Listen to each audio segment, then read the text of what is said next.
Yes. Preachers, and they just get up there and they just sit like they belong to the church and everything. So we're going to get started, and I am looking forward to this. And if there are any persons out there that are wanting to come up, spoken word artists that are wanting to come up, please see my former student. I'm so proud. I hope I don't start crying, because you know how mamas do. Miss Keisha Holmes, who is going to be your MC for today. And I'm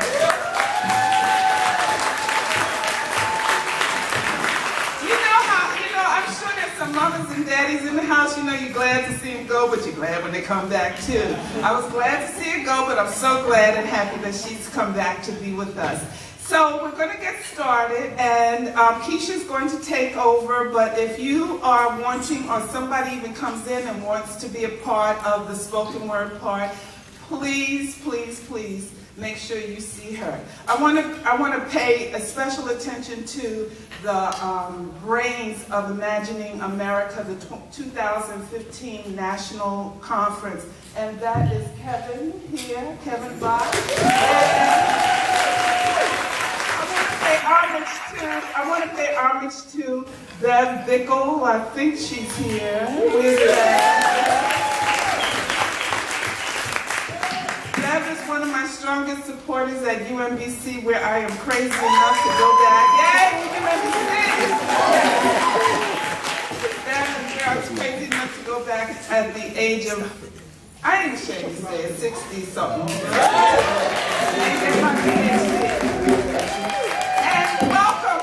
Welcome, Imagining America, weaving our we.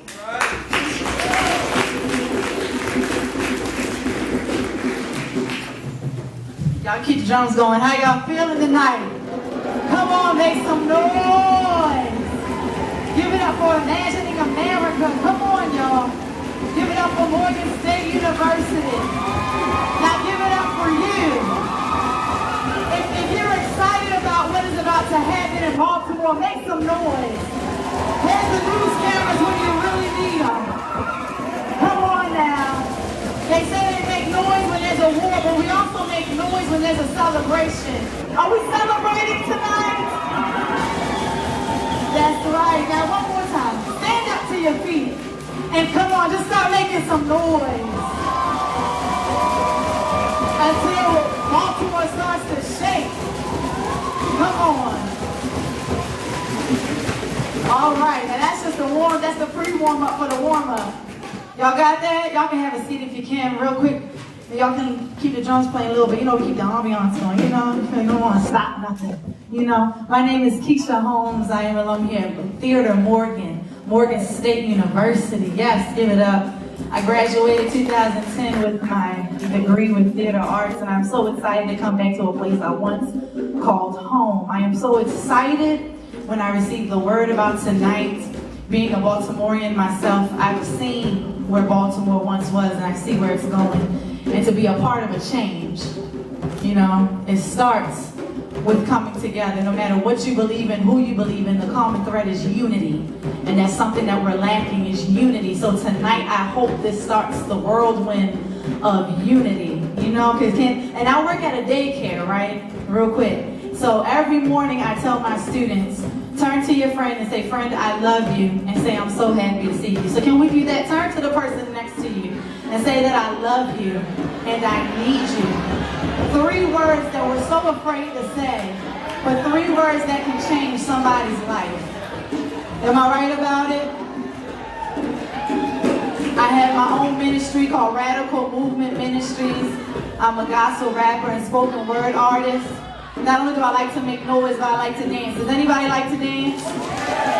So can we get this going real quick? Hold on real quick. So I'm going to drop the beat, right? And y'all just join in. It's going to be like hip hop meets the African drums. Is that okay? Here we go.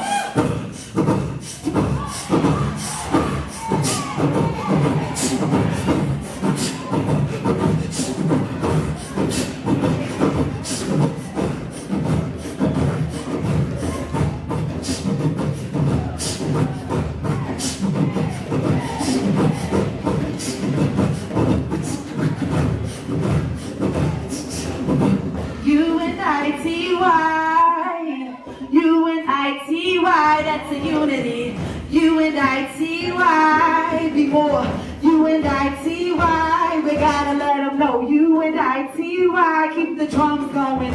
U-N-I-T-Y, that's a unity. U-N-I-T-Y, be more, stand up. U-N-I-T-Y, that's a unity. Say U-N-I-T-Y, come on. U-N-I-T-Y, that's the unity. U-N-I-T-Y, come on, come on, come on, come on. It's time to put the guns down. It's time to use your brain. So many people walking and they walking in pain. But I want to see your name in fame and in lights.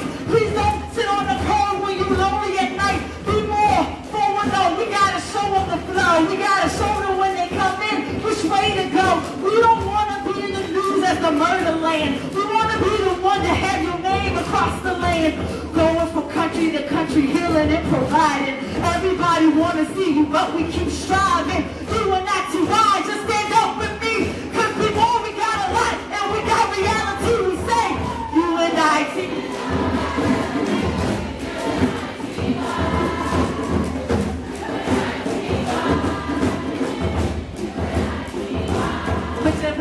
Put your hands in your head. T-Y. U-N-I-T-Y, that's a unity. U-N-I-T-Y. Come on. Yeah, let's keep it going. Give it up. We're going to get this night going. Let's give a big shout out to our musicians and drummers of the evening. Come on. We got some coordinators up on the stage of Gospel Festival coming up, brothers, to start tomorrow.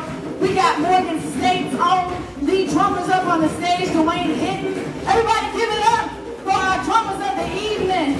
They need your energy as much as you need theirs. So just sit back and relax. Make some noise. Just feel at home. We want to create an atmosphere of a safe haven. Coming up to the stage right now to keep the energy going. We have, led by the artistic director of Miss C.J. Phillip, with a performance of dance titled Voices and Choices. Please continue making some noise and show your love for Be More, Dance Be More. Come on, give it up.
House.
That's right, come on, keep it going.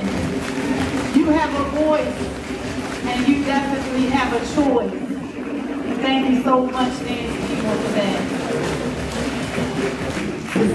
We want to set the atmosphere, okay? So if whatever you want to feel in your body to do, just do it, you know. Let's continue to support the talent that is in this building tonight. One more time, give it up for the talent that's here with us.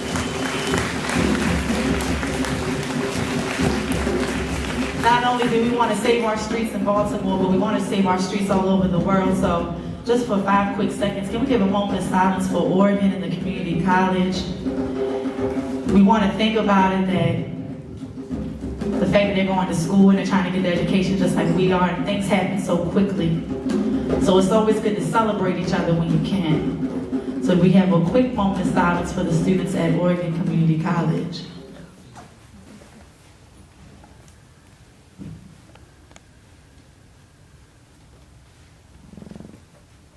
And we say Ashe. Ashe. All right. Coming up to us is another talented person, vessel. I haven't really got a chance to talk to him, but just to see him, you know that he has something to say. So everyone, can you please make some noise, shake your shakers, and please let's show some love for Slangston Hughes. Can we give it up for Slangston Hughes?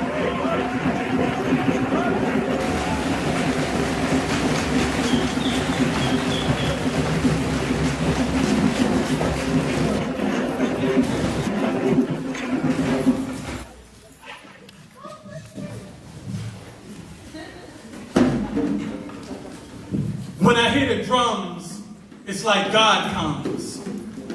When I hear the drums, it's like God has come. I am here. In the midst of gun claps and drum tracks, the God has come back. After going back and reveling all of the ancient history and mystery, in the beginning was me, the all, before break beats, books, hooks, and bars, loop samples on MPs or even Jimmy's guitar, just djembes that bang like migraines inside cellular membranes. But them came, cellular soul became lost in misdirection, disconnected from self. We mental slaves of nomad home, pseudo-conscious drones, plugged in, charging life from the matrix like cell phones. So it seems that the griot has been replaced with a ringtone, so that a fire on the tip of my tongue, my heart is an alchematic drum, tonal ones in the form of ones and zeros. My emotions open a gigantic poetic time portal until I find myself in the ancient kingdom of Kush, amongst a cipher of griots, smoking Kush. Notepads and pens invested in the blessing, step to the center of the energy's intensity and requested I want in. They laughed and said, brother, not yet, for there's still much on which you must be filled in. As the very origins of my existence are represented, my position divinely commissioned, far before Fox News, Yahoo, and remove scriptures, we direct representatives of the Supreme, so this poem can be equated with Nat Turner and Shaka Zulu, crashing the Council of Nicaea with Bibles and blades, held to Constantine, tattooing his neck with prophetic inscriptions from pens drenched in manganese and broken dreams. For all those who violated ancient sacred languages, this is spoken reparations, preemptively placed before imperialistic invasions and slave ships by cadence confoundly breed, and they say that all good poetry bleeds. So these pages are rearranging transatlantic situations, revising middle passages via my stances, middle passages, sending Africans back on a trip across the Atlantic via my stances, middle passages, while ocean floors reverberate through coral reefs that shape the place like heavy bass laced with great beats, causing continents to reshift and drift back into the shape of the creator, poetic Pangea, as Gaia gathers galaxies, as shaman who speak directly to Dogon deities, spinning Coptic Akashic, hieroglyphic calligraphy, read ancient sacred geometry. But as cool as that all sounds, that's when every griot in the cipher began to speak to me. They said, unfortunately, you cannot rewrite his story, but you can write your history. Because thee who is given much has a responsibility, much larger than merely the sum of one's parts. For your life is your art, but your people have been torn apart, broken like reopened wounds and C-section wounds. We are like crack babies, born free inside stolen tombs, with bloody blackened spoons shoved into our windpipe. We're trying to guard on the Trinity, divided divided by 7. I am you, you are me, and we are God, alone and out of money, bumming for change, trying to catch the last train back to heaven. Who knew that the railroads to eternity ran underground? And this verse is haunted by Harriet Tubman's ghost, still trapped on earth, writing poems on the bones of every slave she couldn't save, nor the spare presidential change can never cover the cost of reparations to the long revolution. People, please don't throw pins at me, keep them and help me write a solution. Concluded through convoluted retribution, producing sacred divine blueprints inside of my music, using my heart sacred cadence and the beatbox beyond poetry. This is Langston Hughes and America meets the Boondocks, because we still continue to consume bullcrappers music the same way we do chitlins and ham hocks. So I'm talking like talking drums, blending without a cosmic record, spun on turntables without labels, going back and rattling all the ancient history and mystery from God to iniquity. It's the return of the griot, sit back to save his people. And when I hear the drums, it's like God comes. When I hear the drums, it's like God has come. Listen to the drums, God has come, and his voice will be heard. Children of the Most High, rejoice, for the griot has returned.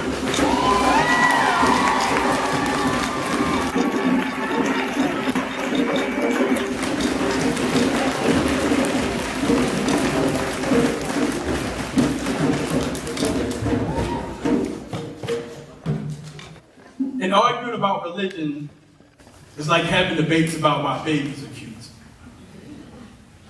Most babies. Or like giving a lecture on why you have your mother's smile when it just is a part of you. Like God is. Because God is. But so often we attempt to cut the Most High out of our skin like a blind surgeon, performing malpractice on ourselves. When no surgery is even needed, the cures to the diseases that we're seeking already exist within ourselves, as if Khalil Gibran pays rent for the biological tenants living as remedies inside of our arteries, and we always act like we gotta say the Lord's name, as if it isn't already in vain. Looking up at the sky for help, hope, God, aliens, and receive nothing but chemtrails staring back at you, wrapping your face in the clouds like it's the shroud of Terran trying to bleed out stars, because everybody seems to know who God is, as if you aren't, and only they are, as if they had Jesus as Jesus in a jar. However, I know what faith looks like, because I had seen her pull God from her womb like a Christ-created C-section. Body bathed in bloody blessings, yanking joy from the very earth. And no matter how difficult the hardships were when growing up, all I remember, me and my sister, happiness was all we felt, because my mother always kept a smile as bright as sunlight, or as bright as the sun's light, as if she had the words to Nakia Rosa by Nikki Giovanni inscribed inside herself, because black love is black wealth, and you will never know who God is until you find what faith looks like inside yourself. Faith has nothing to do with the beliefs and things that I've seen. I actually know what it looks like.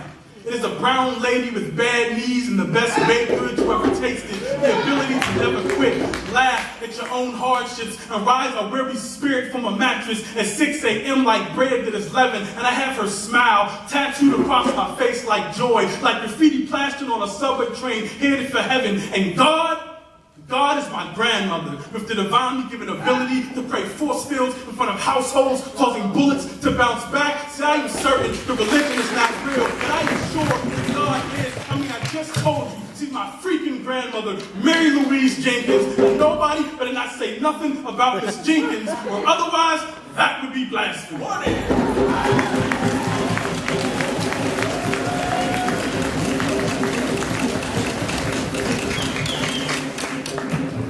And when I die, I want God to be at the burial with a smile in her pocket and a joke in between his teeth, laughing at everyone for crying.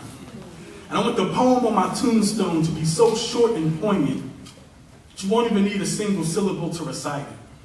Just a thought of thankfulness from my heart to your eyes, grateful for the precious time that I spent here with all of you. And I bet that God is the best stand-up comedian we've ever seen. But we're always so busy looking for all the answers that we hardly take the time to laugh. And before you know it,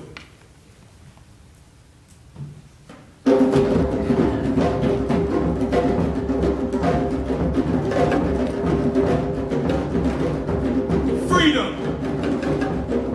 Freedom!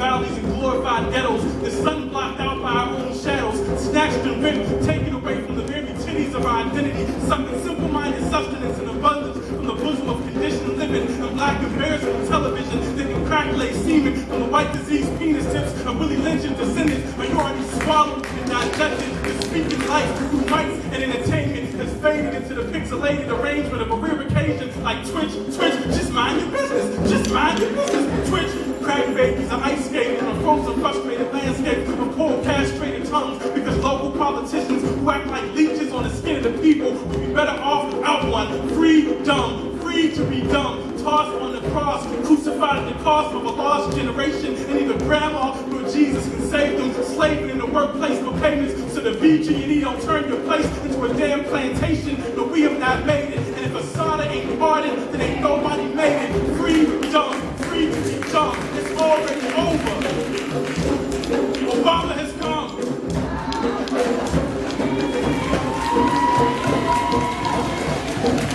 And you are free to be dumb. Popping out your backside, holding a 2012 election ballot filled out on toilet paper, too complacent to wipe away your own ignorance, wallowing in people feel self-satisfaction. We've got to be the saddest on the planet. Niggas got me twitching, trigger finger itching, ripping up all my black history books and effing effigy while I'm spinning because Rosa had a seat. King woke up and got shot back to sleep, and then Obama gave a speech. And that's it. Ain't nobody been to no mountaintops yet. Malcolm X's grandson lived in the projects. I was probably supposed to write this like 6 years ago, but nobody was ready yet. Beyond gargling, we were swollen. Kool-Aid flavored semen from a Rockefeller region spitting out hope. And I see Sasha and Malia following Michelle and Big Daddy go on the go and meeting the Pope. And it's oh so cute. The words of Umar Ben, that's a real bad TV show. I ain't instigating just for the sake of the story before race relations. This is unadulterated truth propagated through the mic. You think this ish is rebellious? I've not yet begun to write. The bastard babies of Elijah Muhammad, cloud blocking inside of Medusa's womb while she vomits bodies laced with sex, and death. Mind, body, and soul all rolled into the mess. The truth posted in plain sight on the Facebook wall of your life, and you won't even read it. No logical, technological optimism presented in the form of gentrified chicken, and we love to eat it, but believe it when I tell you the revolution will not be tweeted. Freedom, free to be dumb. Wait, free, you dumb, free, dumb. Think you free, you dumb, free, dumb, freedom!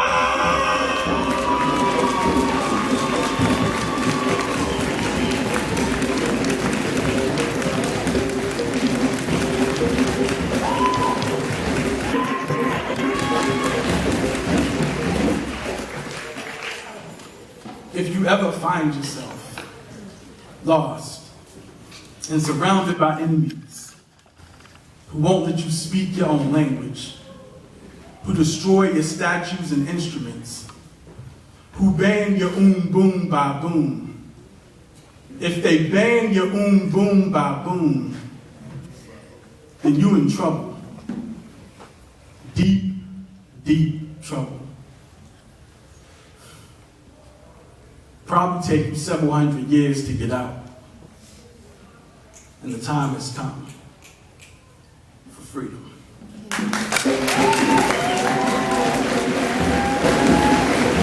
Anybody got a freedom dance real quick? Come on up.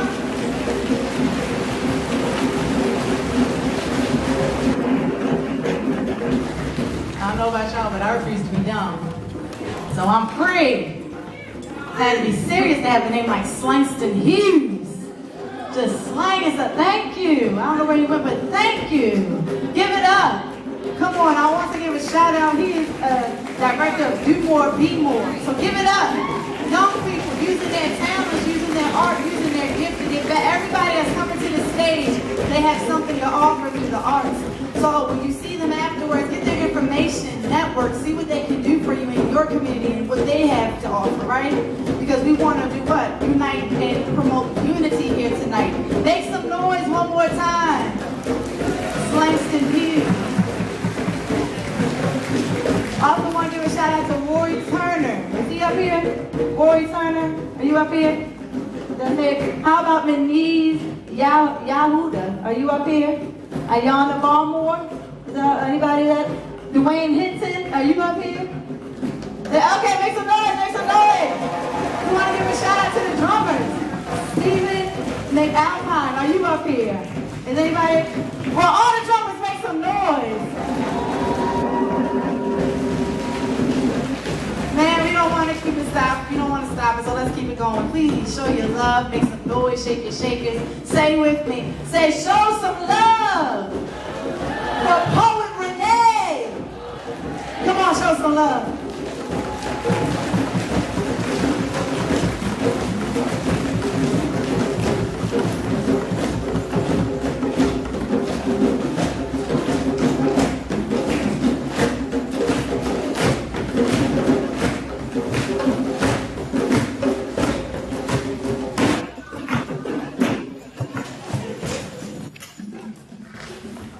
I am not your typical, but I still am beautiful.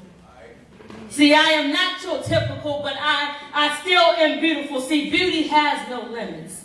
Trying to reach perfection based on this world's definition is not my goal. See, that is not my goal. See, that is a soulless gimmick because I love my self-image. I love my self-image in this skin I am in. I love me. Come on.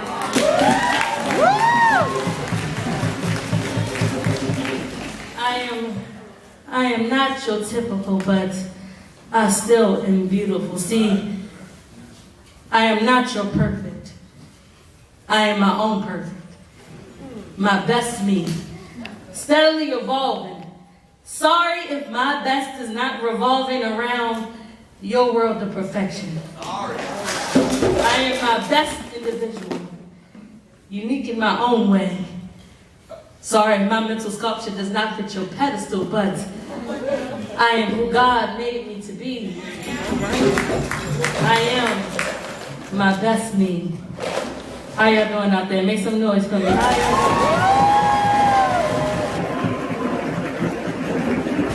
If you're a person that loves yourself, I need to hear you make some more noise than that. Come on.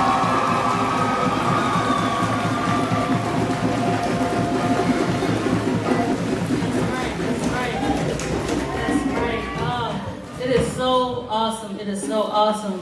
I am so honored to have been asked to be here today. I'm actually, this is my alma mater. I'm class of 2010 as well, architecture. And it is so great. It is so great to be here for this cause, weaving our we. I mean, come on.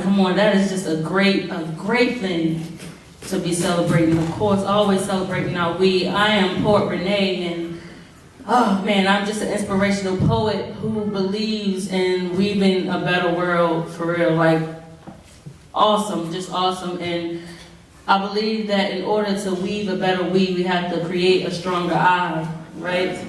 Because we're a collective, we all come together, so we have to build ourselves up. And I went through a lot when I was growing up, a lot of bullying and everything like that. So poetry is what helped me to get out of that. And at 27 years old, I can truly say that I love myself a little bit better than I did yesterday.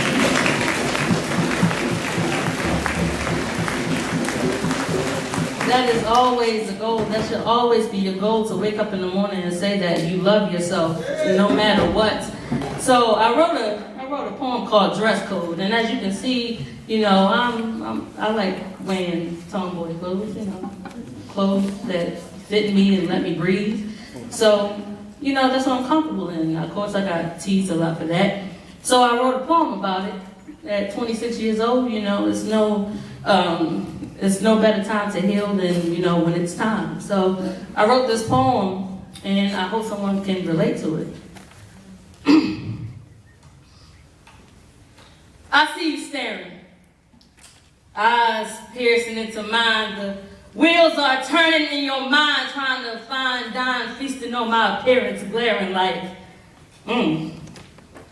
why she dressed like that? Now forget the fact that I can dress however I want, but let's talk about how I can dress however I want, without your consent. No. These clothes don't make me. They are not stitched to my frame, but see my jeans caress my hips with just the right grip, and my shirts hug me with compassion and understanding that I require space. Outer limits unfortunately exist in this here land of the free. You should applaud the fact that I feel at home internally, instead of judging me. See, I can admit that I fear to be that stranger I once was when I looked in the mirror, trying to please everyone else. You see, I got lost in myself. It took me a long time to match my rhythm to the beat of my heart, so I will dance. Dance to the steps that inner love has taught me. So don't expect to catch me in a dress and some heels, unless it's a formal address at the peak of my skills. Okay, see, I don't think you caught that, so I'm going to repeat it. See, don't expect to catch me in a dress and some heels, unless it's a formal address at the peak of my skills. You know, pour into you something like poetry. With this here poetry, feast your ears on that, catch my rhyme and melody. Just say yes and rock your hips. Get lost in the rhythm of my beauty. Even if it is offbeat to you, it fits me. Can't you understand that I love who I am? That my comfort zone does not reside within your closed-minded thoughts. You see, I have to love me for me with all of my heart. The permission of my self-acceptance is not approved by you or your red book. So don't try to edit, correct, or redirect my psychological integrity, because A plus B isn't C, B. I am not an equation that needs to be solved. I am human. I am a woman. I am limitless, so I evolve. I will not place a sliding scale on my worth based on the weight of your opinion. So don't nickel and dime me with your thoughts. See, they aren't worth a penny to me. So step off of your judgmental pedestals. Don't you dare look down on me. See, I am royalty.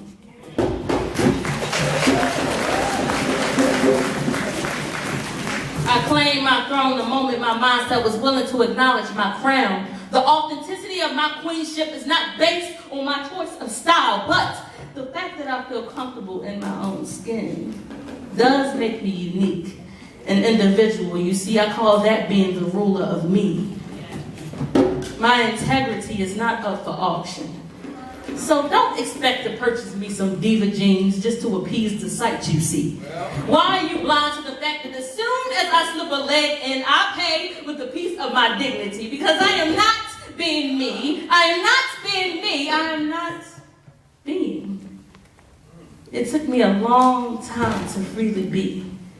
To be liberated enough of myself and to feel I require validation from no one else. See, this is where I stand. So, you can either love me for who I am, or leave me for who I am.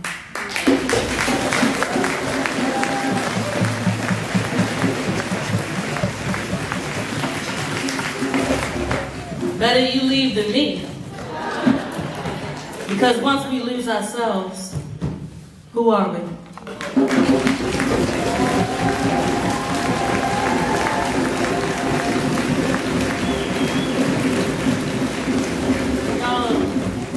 Y'all have been so awesome, and I thank you so much for the honor to be able to be here and to perform in front of you all tonight. Just remember to always love who you are, to always tell your family members that you love them, because we never know when it may be the last moments. So I encourage you to always love yourself so that we may weave a better we, correct? Right? So my name is Poet Renee, and if you would like to see me, if you want CDs, if you want a business card, if you want a hug, I'm right there. So just be good to yourself.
dance. Do a dance. Say oh yeah. Say oh yeah. Say oh yeah, oh yeah, oh yeah. Say oh yeah, oh yeah, oh yeah. Yeah! Woo! Come on, let's keep it going. Put your hands together for Derek Ebert. Let's go!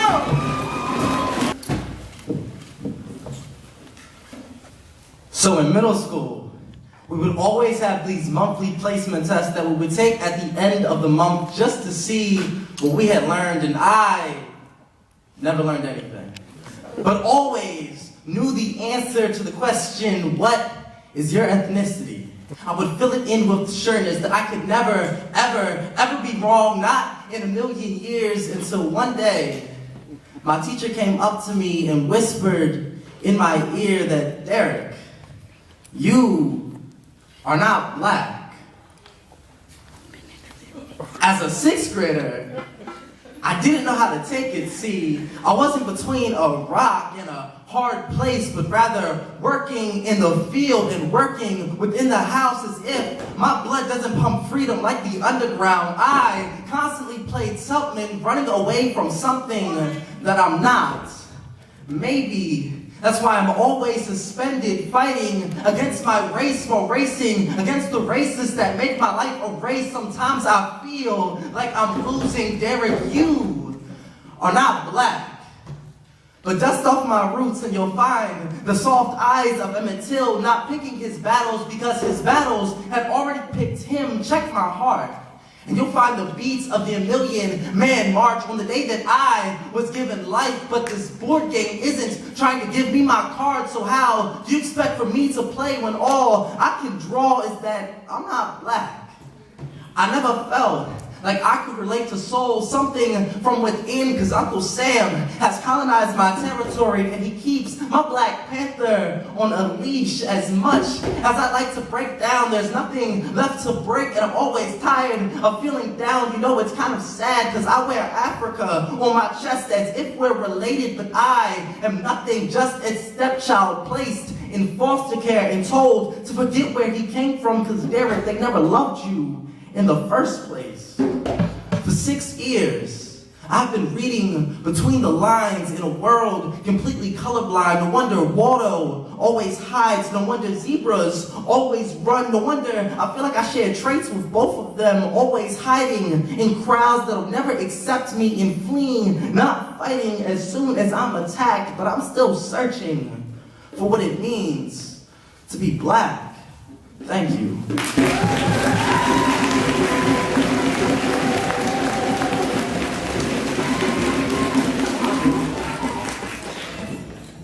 I wish I had my water on right now, I'm sorry.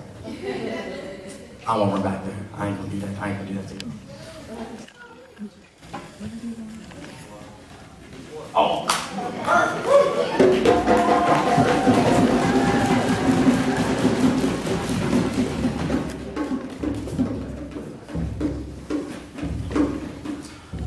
My father says to me, Derek, why are you into poetry? Why not, be into something that's more exciting, something that is interesting, something that's gonna bring you all the money, and then, how you doing? All the honeys. Why not be into something like, I don't know, archaeology? Maybe we'll get all the girls. I don't know. Just imagine looking for something that may or may not exist while you slave in the hot sun. Now boy, does that not sound like fun? My father's white, and I want to give him a look that makes him question whether he should have used slave and hot sun in the same sentence when talking to his biracial child, but instead I fold my mouth into a smile and I say, Dad, I am an archaeologist. I just never leave my room. See, in there, I find bits and pieces of things that match what I am missing. That poetry is where I have unearthed remains of myself that you never bothered looking for. And although I come from you, it is like you speak 2 different languages. Your love seems encryptic, no wonder. My hieroglyphic smiles often get mistranslated. I have been drinking from the lips of denial for too long, Dad. There are days where I don't know who you are, where I feel more comfortable between my 4 walls because they have been there the duration of my life from the time I was being conceived to birth to even this moment. I guess you could say that they spend more time with me than you do. Question, is a father figure fact, fiction, or forgettable? An answer alliterated and avoided. Dad, you taught me well with never saying how I feel, because I am proud of you is something I'm learning how to say more often and on my own, because I have never seen your lips attempt to teach me. See, father lessons contain, here son, this is a bat, it hits the ball, not here. This is a pen and it can change who you are. Just ask any male in the audience how often they've had a heart-to-heart with their father. Listen for the saliva being swallowed to make up for the silence in their answer. We are taught that sensitivity is our worst nightmare. That the moment you crack open and spill raw fluids is the moment you become disposable. That there is no Kleenex in the world to dry the tears of masculinity when really you are the masked enemy. And I can relate, see, somewhere in our chamber of secrets we grab our pens, our cigarettes, our liquor bottles, wherever it kills us. And Houdini, the man who deemed themselves absent when we were showing alpha, bravo, just another affirmation that is shell casing silent. I can't say that I am fine with who I am when I'm not allowed to express who I want to be, because you view sensitivity as a synonym for femininity and homosexuality. Well, how many more boys in America will research how to tie a noose before getting their own collections of ties? I just want to be fine with being who I am, with telling my brothers that I love them and mean it, with saying to my dad, you know, I hide the pain sometimes, and having him embrace me and mean it. I don't want to hear suck it up anymore when there's no more beer left in the can. It's meaning my 5th one in less than an hour, and I am only 19, but going numb is the only way that I have learned to deal with this. But if it takes a poem to say that I enjoy feelings no matter how cliche, then so be it, as long as I can believe it. Dad, I know you've always wanted to be an archaeologist / forest ranger / cop. Thank you for letting me believe that I can be anything in the world, but I think it's time I became more of myself. When I wrote this, I found another missing piece covered in what felt like shame. It was acceptance, something I have been missing for a long time now, so I'm not gonna stand up here pretending to be a poet. I told you, I'm an archaeologist. I'm just trying to find the pieces that's gonna make me feel whole. Thank you. A conversation I had with one of my mentors at the University of Baltimore after or during the Free Grade protest, and it kind of started with he was like, well, why not bring a African American police officer to the school, and we kind of have a meeting with them about how we can navigate these situations. And it's like, well, wait, why you got to bring a black cop to the school? And you could use that cop to talk to the white cops about. Yeah. So this is where this poem comes from. He says, it isn't safe to take the main road. That you would be better off going through the alley, at least there.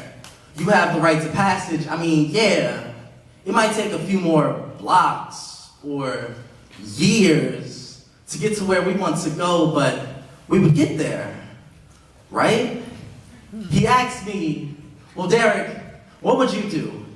There was nothing wrong with navigating around the situation, and I say, yeah, it is the best way to avoid it, but I don't want to avoid this. See, we have been facing the back road, back seats, back door, backpack we moving, back they shooting. We've died from bullets in backs broken breaths, blacks death for too long. And I'm worried that our boys are learning how to be a memorial service before they can even be a man. First, they checkmate our king. Next, take out the X, and 50 years later, mothers are still crying why their sons catch so many Z's like we don't know our ABCs. And I'm not trying to play with police. It's like we're potholes laying in the streets. Maybe that's why I should take the alley, because potholes are the only graves we're allowed to dig for ourselves, and I best not become one. And I bet they notice us, and I bet they drive over us without second guessing. And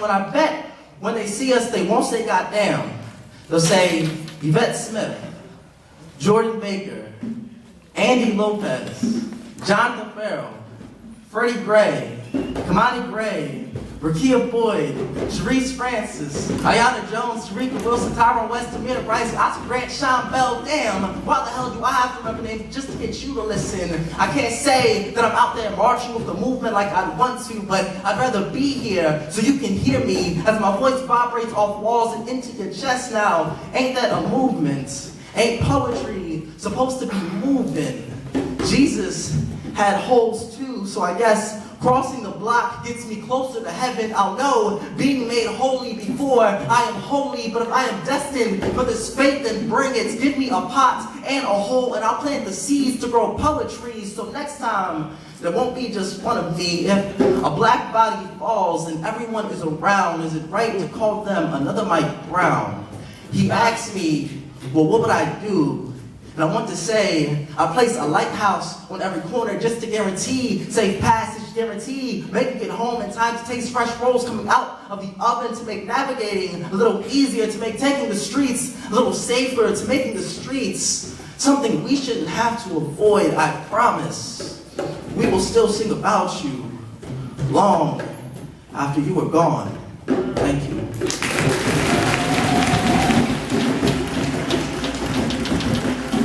Yes. Come on, keep clapping your hands and show some love.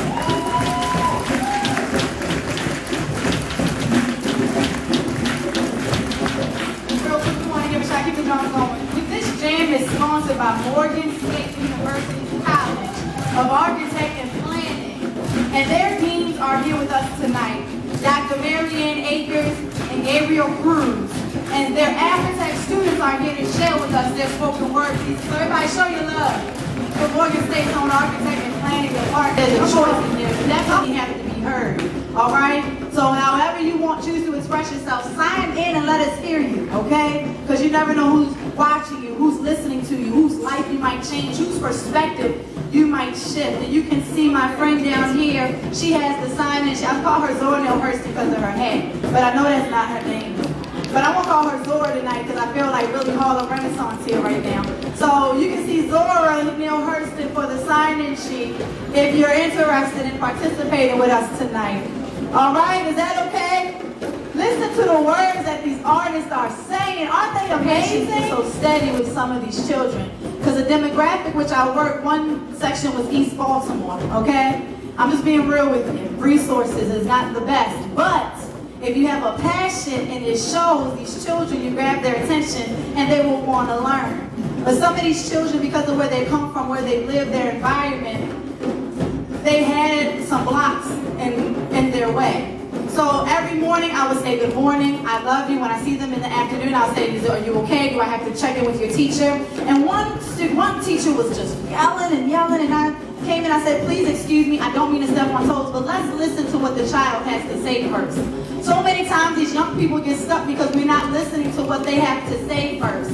Children, even though they're young, they are still attentive and they still know what they see. So right now, I challenge you after this event to go and speak and pour life into a young person that you see. I don't care how they look. I don't care if they mug you, if they don't say good morning. Speak positive to them. Let them know that they are loved. Let them know that they mean something. Let them know that their words have power. Can you do that? Not for me, but for yourself. And I promise you, the reward is not the paycheck, but the reward is when they come back to you 3 months later, 3 years later, and they say, thank you, Miss Keisha, for investing in me. You know, I've gotten to the high school, or I got accepted into the program, or I'm teaching now. So just pour life, pour words, and speaking of words, everybody, show your love for our sign-in artist, Miss Lashia Daniels. Come on.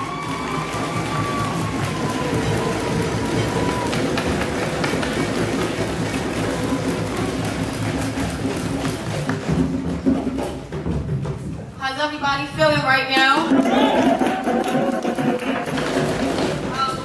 I just want to say that all of the poets that came up before me, you did a wonderful job, and it was very inspiring. And for the drummers, please feel free to play if you feel it in your spirit.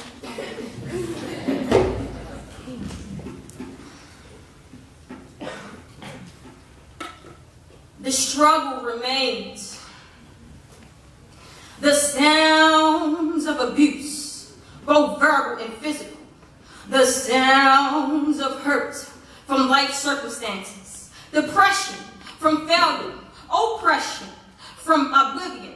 Misconception from being misled. The thoughts that one ponders on from the circumlocution of the sounds of silent screams from being rejected and unacknowledged resonates in me.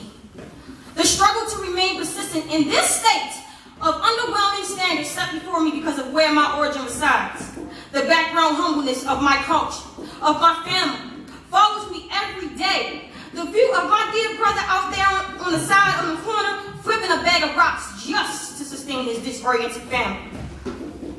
Dropouts, soon-to-be drug dealers, wannabe rappers, pursuit of prosecution goals. The idea that there's no way out. You gotta take what life gives you, right? Dreams are overrated.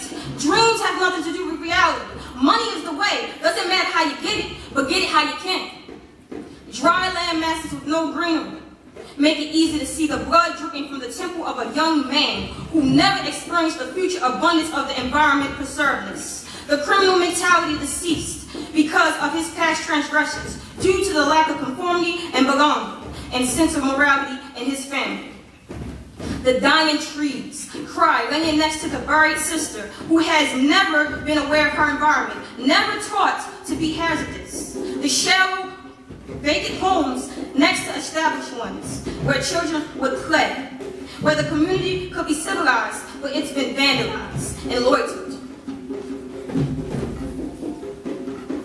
This is a dangerous place to be, to reside, to commune, to even look at.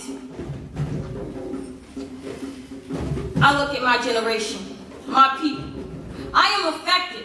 How?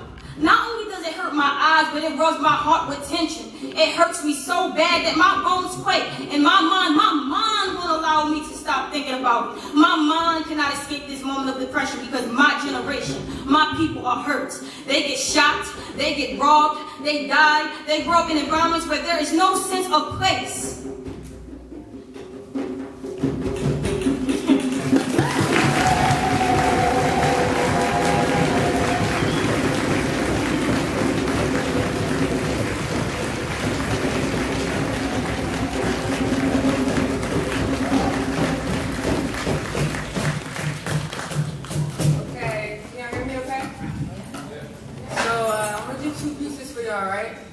And these are two pieces that are really important to me, very sentimental, so keep in mind that I'm an artist and I'm sensitive on my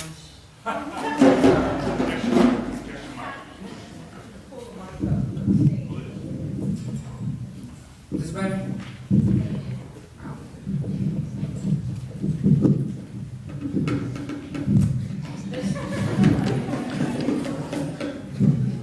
On the stage, I found that pregnancy isn't binary. All around this city I see women just like me, impregnated with poverty. Belly on my back while I try to tackle this jackal. This pregnancy is a double entendre for shackles. They told me that education could be the only doctor to deliver my baby. The only thing that could be my savior. The only thing that works better than prayer. But I got other bills to worry about that wouldn't allow me to even fathom school. Brothers around me grabbing tools because they're pregnant too. Of poverty and hunger. Of disgust and shame. They're tired of seeing their mama struggle. They're tired of knowing pain. They want to live life easy too. They want to know gain. You see, a pregnancy of poverty isn't something that any of us would choose. It's a strange pregnancy whose co-creator is systematic oppression, whose co-creator is violent aggression, whose co-creator is a faith that preaches passive aggression towards those that love oppressing. This shit got me stressing. Do you smell that? The city is burned down. The stench of poverty is all around. Hope is on the ground. I'm still pregnant with poverty and not one politician is making a sound. I said I'm still pregnant with poverty and not one politician is making a sound.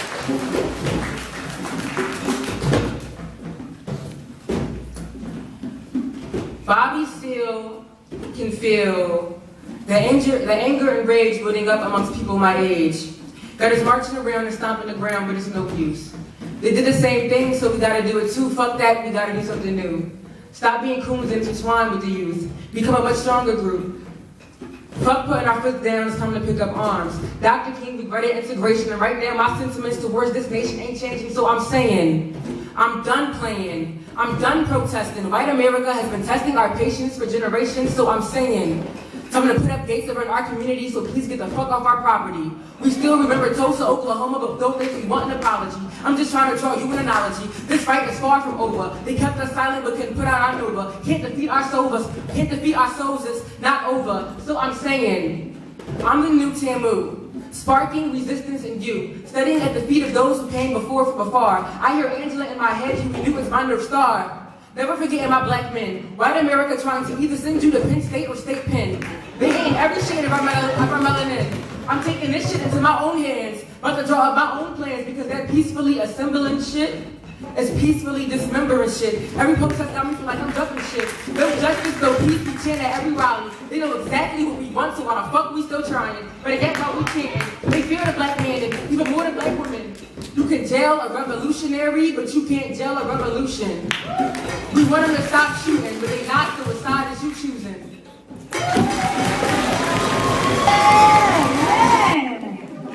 Thank y'all for signing up.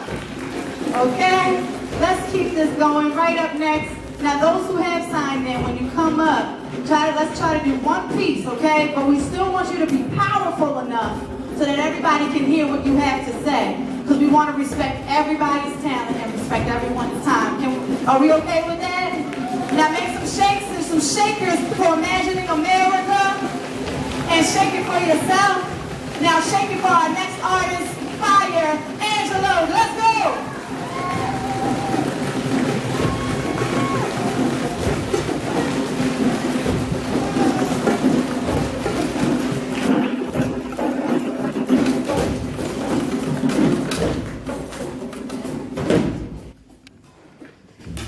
They want to shoot my people cause we shooting stars. Want to dim our light, hate how bright we are. Ancestors' aroma is smelling pretty hard. Kinship in my kinship, hate how tight we are. Now racism had a mistress named white privilege. She put her feet up, let the color folk do the dishes. Being black is just like being a bicyclist. In a world that's predominantly car-centric, the system's not broken, I'm in for you.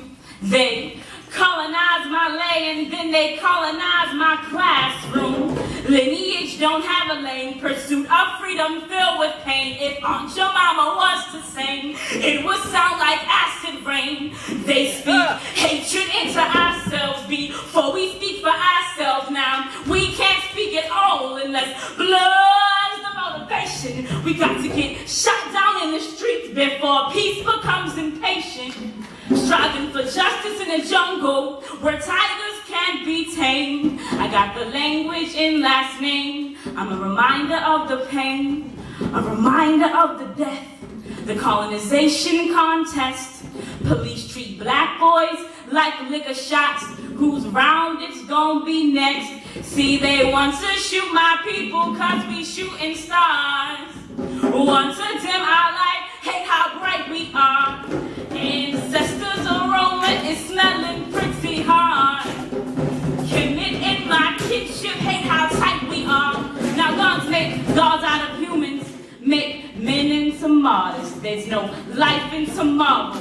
Blood showers in sorrow, morning into the morning. So tired our soul starts yawning. So we wait on freedom like the second coming, as if we got time like the second coming. He got shot once, but he's the second coming. Then the blood starts running, complacency confronted. So what you gonna do when your freedom's revoked? When your distractions go up in smoke? Are you gonna sit by the TV while they hook up the ivy? Screaming the devil's inside me, on top of me, can't get it out of me, possibly broken and choking on freedom that we have not seen. It's the same play, just a different scene. We acting real free with invisible shackles. You ain't got the knowledge, then go bite the apple. Ready to ride and don't be scared of the saddle. See, we be speaking in love when America's language is blood. I said, we be speaking in love when America's language is blood. So freedom's a mistranslation, cause they don't care about us. Our moons are being murdered, our starships are shot down, so gravity's on the surface. What you gon' do now? What you gon' do with this system America put upon you? Are you a pawn too? What you gon' do with this system America put upon you? Are you a pawn too? You see, they want to shoot our people cause we shooting stars. Want to tell our light, hey, how bright we are. Ancestors are on one, it's never pretty hard. Kim in my kinship, hey, how tight we are.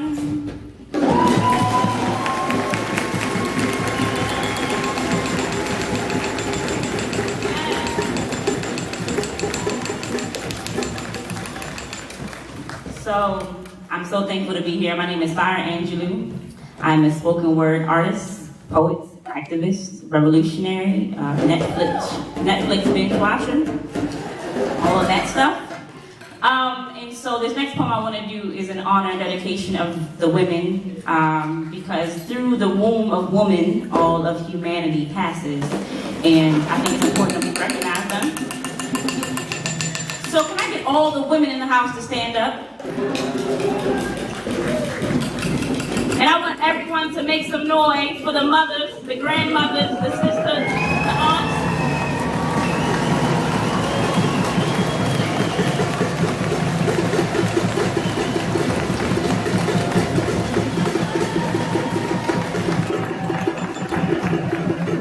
You are beautiful, and I'm thankful for you, each and every one of you.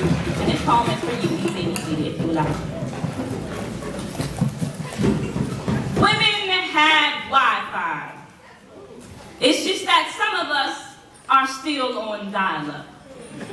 It's like we've gotten mail but have not yet refreshed our URL.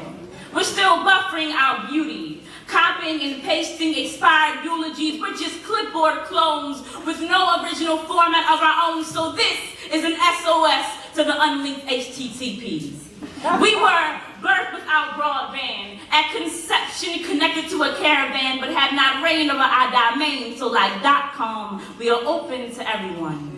Left our past codes and past moans, so even if we submit to them, their love is never logged on. See, some of us have F1 or F2 too many.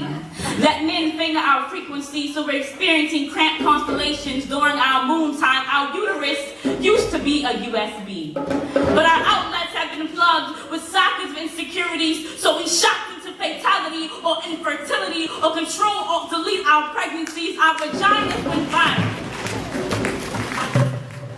Our vaginas went viral and now have viruses.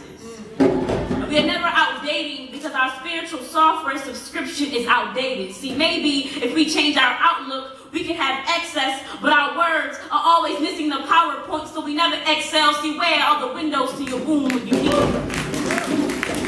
Our nipples are numb locks. Cookies have crumbled. Motherhood muted, so we never speak her values into existence. I am the screen of my soul. I gave birth to the binary code. Before man reached his technological age, I crafted the graphics and built God from the ground up. I am the apple of God. Left with the hidden tree. It's no wonder why fellas be trying to pick and map me to the woman who was the first HP.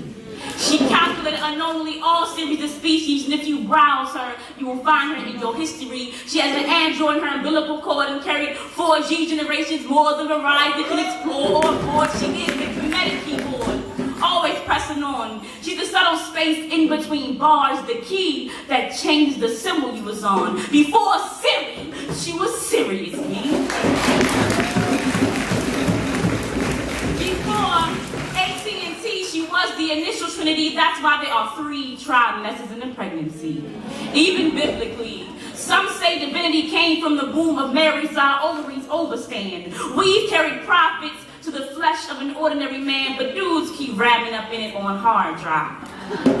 Trying to hack the microchip to her thighs, filing more documents of lies that never enable editing. We telling him to change his settings as if we don't own the control panel.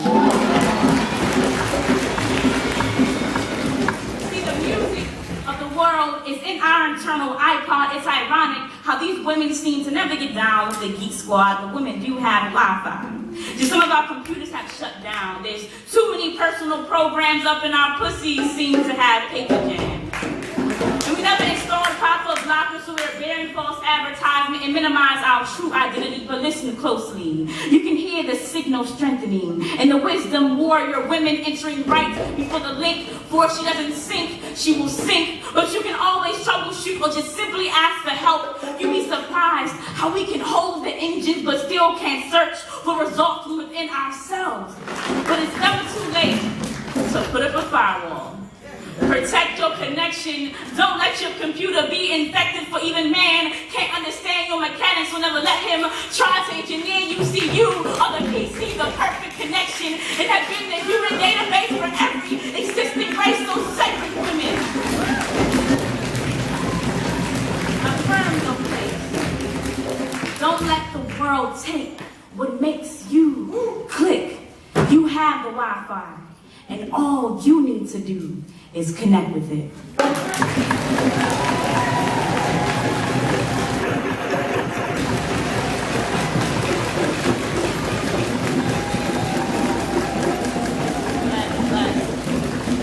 So if you would like to follow me, I'm on all social networks as Fire Angelou. That's F-I-R-E, not F-I-Y-A-H. I am from the South. My family is, so sometimes I say it like fire.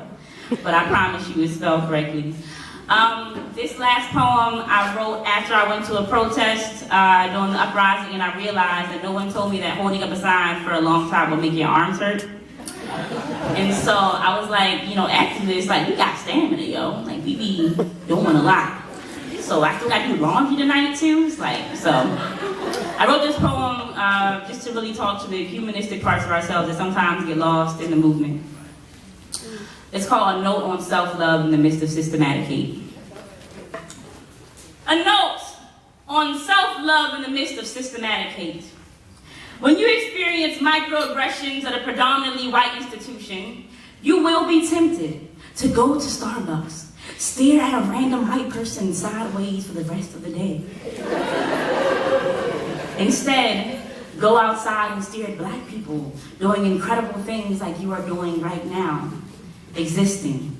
When you fall asleep to Fox News and Sean Hannity haunts you in your nightmares, know that this is not a nightmare. He is really haunting you. But usually you are awake. When your tongue feels like derision in your mouth and hearing yourself speak English feels like self-colonization, say ashe or asante sana to put the vibration of yourself back into your body. It has been centuries since you heard the sound of your mother. She begs for you within her cracks, bearing fufu in a bucket of fresh water.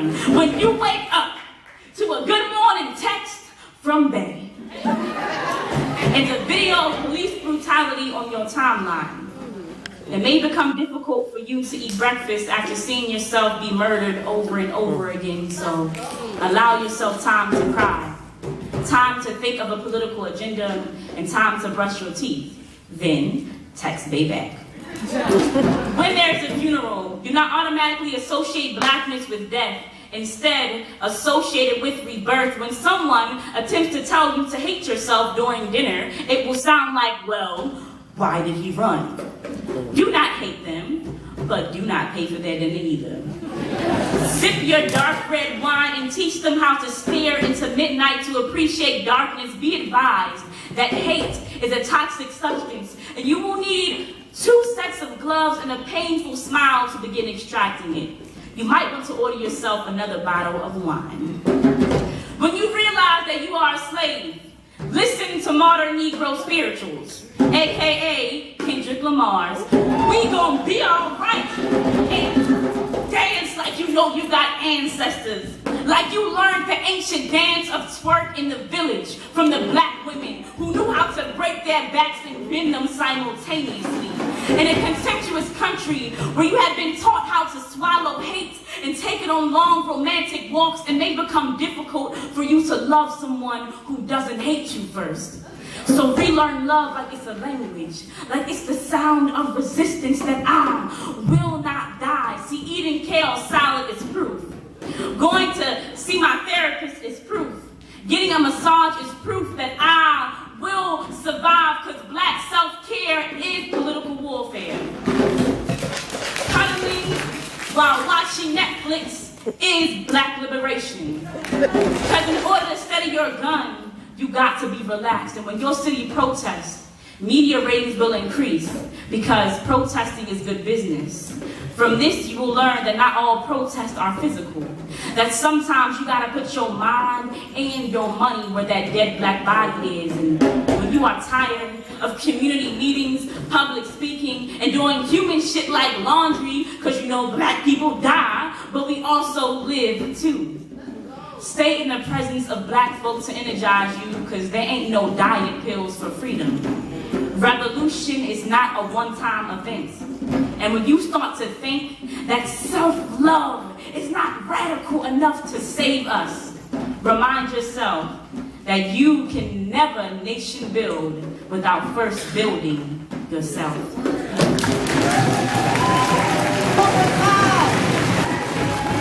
Thank you.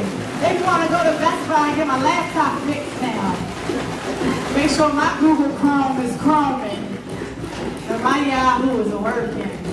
Thank you so much. Now, next, before we go to the next artist, we have some signings. Is Ella in here? Is Ella? Ella, come here real quick. Joy Barnes. Come on, Joy. Hannah Sawyer. Hannah Sawyer. Is that you? That's WB? No? Is that? Thank you. Okay.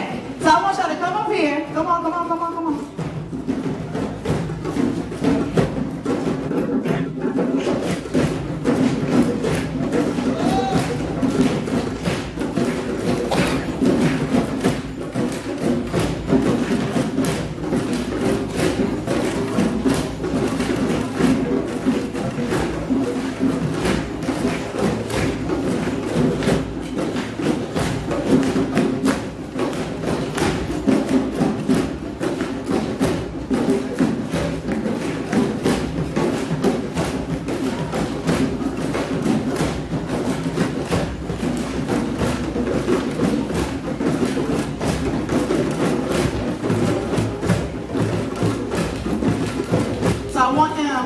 They're going to come up here and they're going to present to us their pieces, okay? Now, y'all, I want y'all to look like poets, okay? So stand tall, stand firm, like we ain't just put this together, okay? Like we already had this together. Everybody, show your love. It's going to be a pass the mic, okay? So everybody, show your love for Miss Ella, Joy Barnes, and Hannah Sawyer, presenting to you their original pieces of something I like to call Pass the Mic.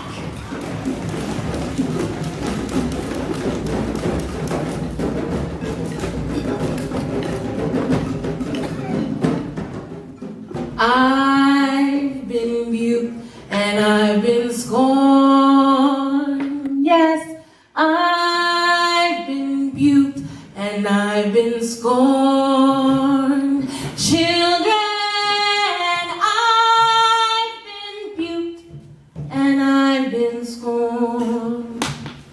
I've been talked about, shows you're born.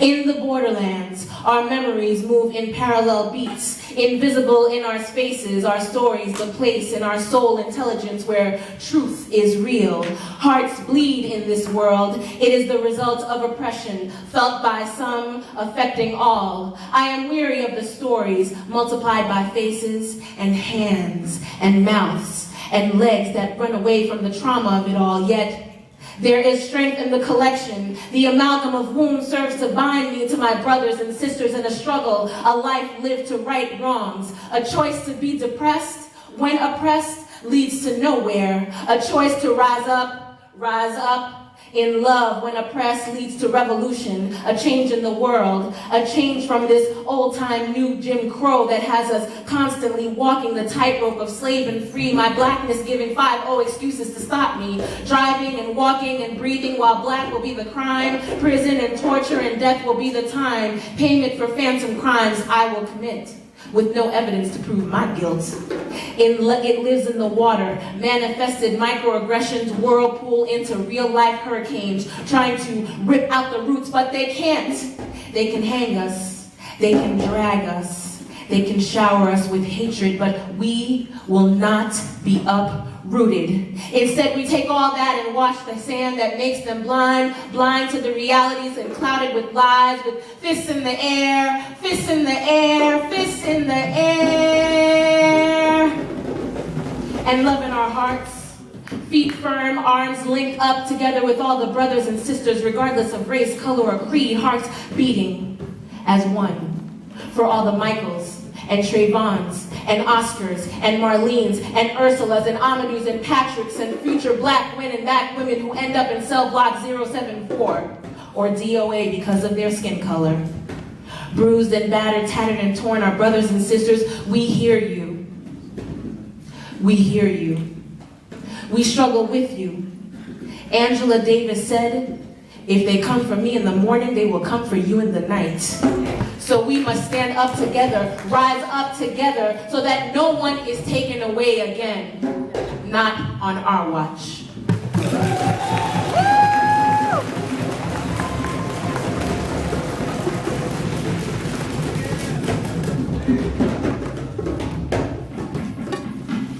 How you guys doing? Hey, I'm Joy. I'm going for you guys. Backstory. I am a comic fan. Like, we could have like hour-long conversations about like my favorite superheroes, and like we could like go all the time. So this is a poem based off my love of superheroes.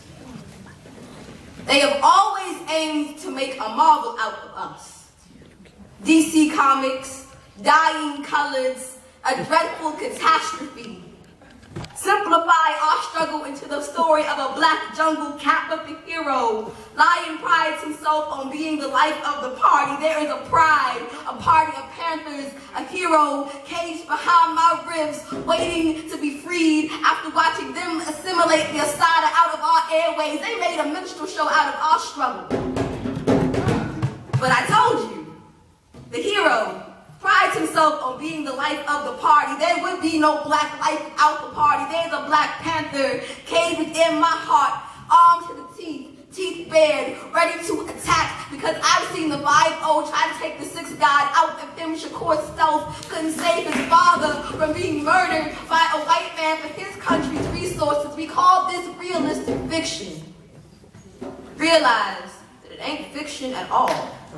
The Black Panther could have been from Gold Coast or Ivory Coast. The narrative would have still right the same. Melanin makes us target, and I don't think PETA protects panthers, especially those black like us. We are an endangered species. The reason the originals have all been caged or killed. So what do Black Panthers, black people, and black jungle cats all have in common?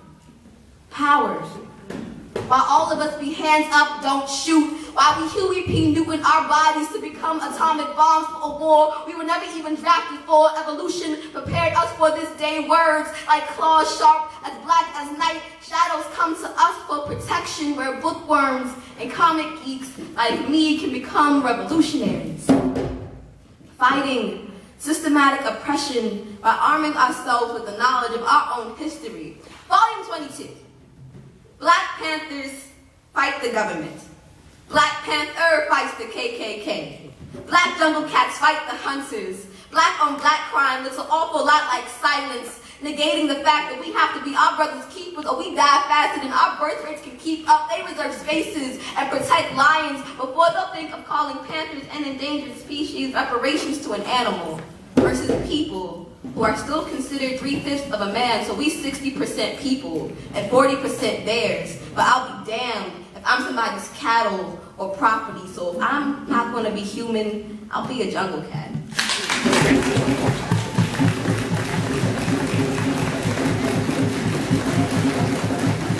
A Black Panther, endangered for all the parts of me, knowing I am my own superhero, how super it is for melanin to be the closest thing to a cape that we all own. They will always marvel at us.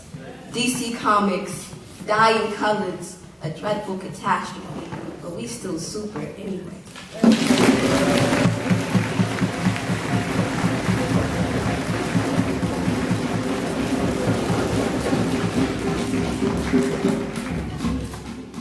Hey y'all, this poem is about my experiences with sexual abuse. I usually don't share poems like this on this campus just because I go here, but y'all make me comfortable, so.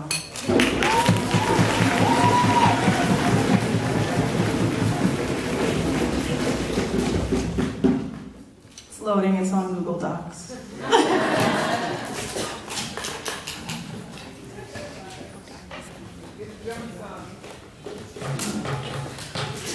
Oh, it's after a poet named Jan Beatty, by the way. For the girls affected by the actions of Sean Anthony Butler, I know there are days when we feel the girl bottled inside of us struggling to take the power back. Some days I am still afraid. This is the moment we trade our fear, the moment we were unafraid to shoot back. I shoot the man that pulled my pants down in an empty parking lot. I shoot the man that fingered me in the front of my father's home.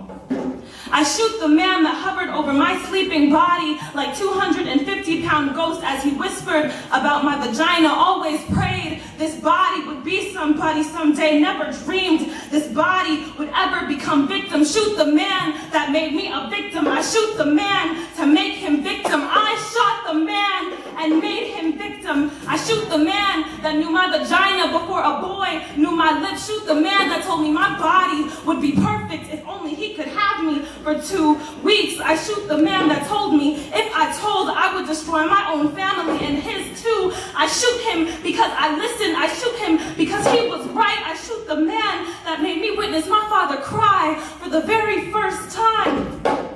Shoot the man that molested me behind my church and then preached at Friday night youth groups on damn pulpits. I shoot you. I shoot the man that groped me and mumbled, I want a daughter just like you. I pray you raise a daughter with gun for tongue. Understand, girls just like me. Shoot niggas just like you. I shoot you. I shoot the man that told me to wear dresses to make it easier for him to rip the panties off of me. I shoot him for ripping the panties off of me. Our dresses are not worn for easier access for you to finger fuck the filth from us. We are shooting. This is for all the times we were too afraid to shoot back. For all the times you opened and made mess of my body. Now I'm about to catch a body. Look at the mess. We shoot the man that told us to keep quiet. We shoot him to keep him quiet. We'll show him what silence feels like, what it sounds like. We are shooting. Do not tell us we lost our innocence. The only thing survivors will ever be guilty of is shooting back. This is the moment we rid of the victim in us and renamed ourselves survivor. We are shooting again and again. We will not stop. Again and again. You did not stop. Again and again. This is what a silenced no feels like. Again and again. What an absent guest feels like. Again and again. I shoot the man that told me my womanism is of the devil, as if he knew the demons that trouble me. These demons that trouble me have no trouble shooting you. They shoot you. They will not pray for God's forgiveness. I always knew I had a little bit of heathen in me, and I always knew I had a lot of woman in me. And we shoot you.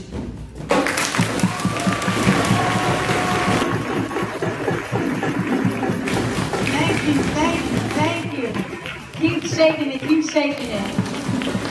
In this order, we're gonna go like this. We'll go with Sean Tay Stocks, right? And then right after Shantae Stocks, we're going to have none other than the theater company of Morgan State University. Theater Morgan, come up. So y'all get ready, okay? Because we're almost finished, but we just want to keep this party going, this poetry jam going, the drum jam going. So everybody show your love, shakes your shakes for Shantae Stocks. And then Theater Morgan.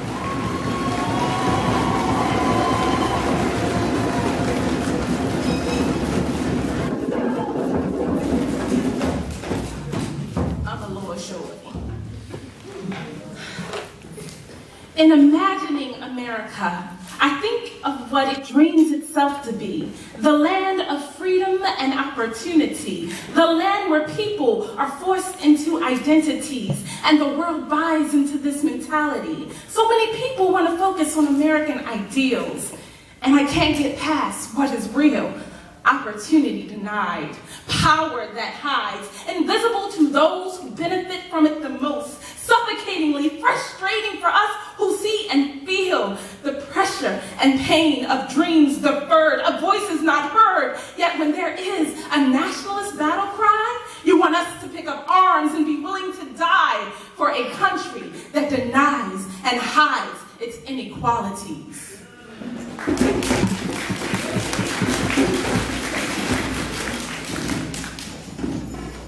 So, I'm a Baltimorean, and one night during research, I'm also a doctoral student at UMBC, I wanted to write a love poem because my research has co-opted my poetry. So I was like, you know what? I'm gonna take a break from writing all of this critical research and this critical poetry, and I'm gonna write me a love poem. Find out how that turned out. This is called Placed Love. He rode me through dysphoria, where the buildings called out their pain, and the bodies laid waste in vain, and the minds were crowded with crud, where it was hardest for flowers to bud. Pac, I want you to know that there are roses that grow from concrete, the jungle where haunted souls meet. I tried running from this space, but my heart, see, it ran in place. Because my solace is tied to this locality, then I had to check myself. Wait, have I adopted a white mentality who offers sutures, not solutions, to defend my social position? I'm black and middle class. No, this is not the case. For see, I love the face of my race, but how do I grow me and add more growth to our family tree without giving into the capitalist desires that say, sow into me and only my legacy, and leave the rest of those who ain't surviving like me? We'll just leave them be.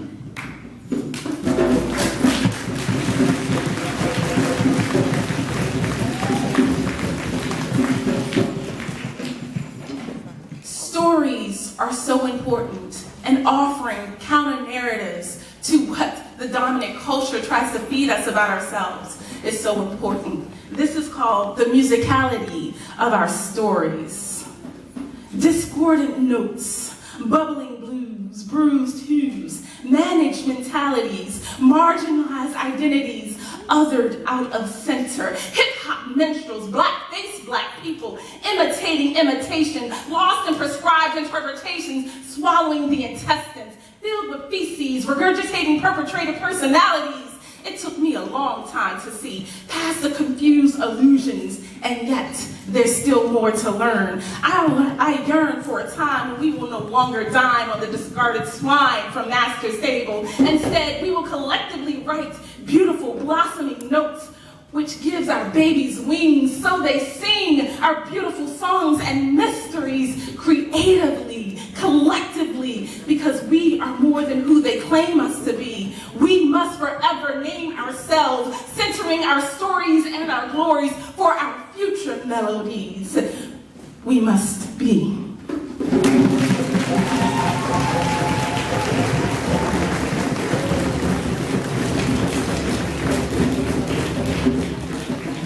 This last one I wrote actually at the Imagining America conference 2 years ago.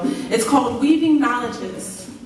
We are each other's contributors to this earthly narrative that we weave. Connected, we move forward, fighting for democracy, different gifts, loves, and passions, working in the name of freedom and equity, collectively listening and lifting up the journey of I, so that we can become we. Stories intersecting and intermingling, we examine all points of entry, for no one story is bigger than the whole. Words, beautifully chronicled in time and place, threaded and weave, we make meaning in our being, awakening the inner ear, so the third eye for the most intimate of seeing. Enlightenment is not all joy, but a call and a challenge to make real the ideal of full participation. Now that you have been birthed again through the seeing of stories, fight forward for true equality. Peace.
Save our streets!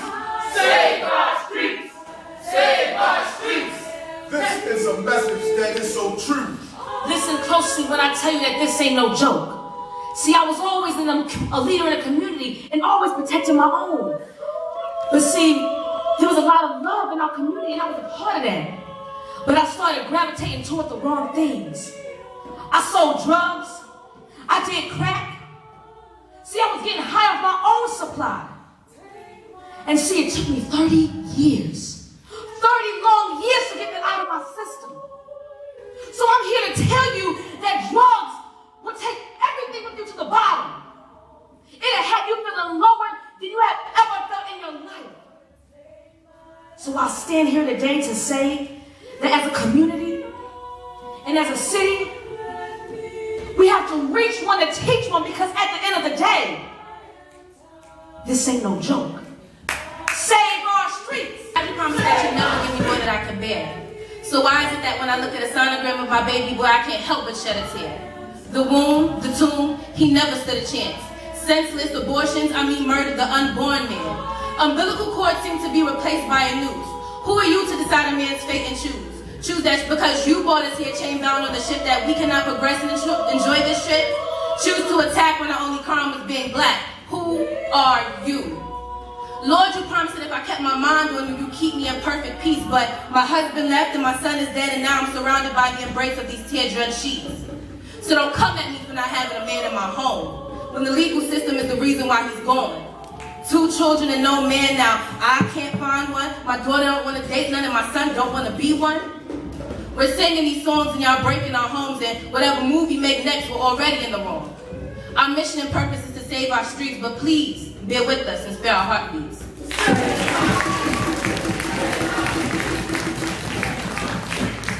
Man, these kids are animals. They need our help. They need to be in prison for life. They need our guidance. Guidance for what? To continue taking innocent lives? You can't categorize the youth for one less mistake. Man, I'm tired of all the excuses. They're poor. The father's not in the household, and the mother's on drugs. It's true. True. Then explain this. Why they got to have their pants sagging off their ass looking like thugs? There's nothing to explain. It's a culture thing. Culture thing, my ass. They're animals, and you know we can't save them all. Why are you so angry? I'm not angry. I'm just tired of all the violence amongst our own people. Our people? Your people? You see them as animals. My job is to protect and serve. Your job is to police the community. Whose side are you on? I'm not taking sides. I'm just being fair. Fair? Well, how about I've been a police for 20 seen officers lose their lives. That's nothing. I've been on this force for 15 years, and I've seen police take out innocent lives such as Freddie Gray, Trayvon Martin, Mike Brown, Tamar Rice, Sandra Bland, and the list goes on. Did you say all that to say? I say Black Lives Matter.